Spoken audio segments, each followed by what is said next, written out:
cities are the main point of arrival of asylum seekers and refugees. This is where they can find more opportunities to integrate. So in the end, integration happens at the local level. However, cities do not have easy access to EU integration funding for migrants and refugees. Decisions on how to use EU integration funding is not taken by the city, but is taken at another level, at the national level or at the regional level. And cities have no say on how priorities have to be established, how funds have to be allocated. What I think was a success of this partnership is the fact that in the end, we managed to develop a set of recommendations on how cities can indeed improve their use of funding and how they can have a better access. Overall, the aim of this paper is really to enhance the role of local authorities by starting from the assumption that integration starts from the local level.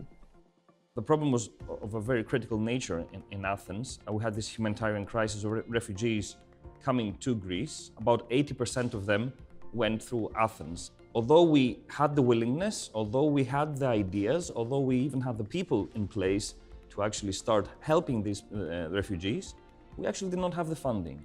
Studies show that around 70% of refugees coming to Europe have come to urban centers. So in many occasions, cities know the needs much better than a centralized government.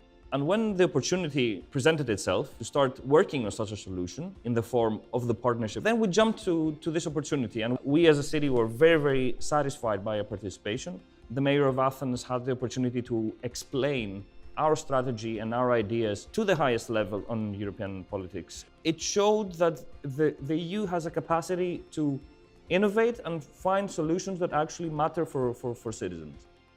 Well, actually, the city of Barcelona has been acting alone and without any funding from other institutions. We have been facing endeavors and challenges on migration. Funding, it depends mainly on the cooperation with the state, and we actually need is easy access to funding just for our policies towards the refugees. We cannot deny services to citizens like migrants that they come.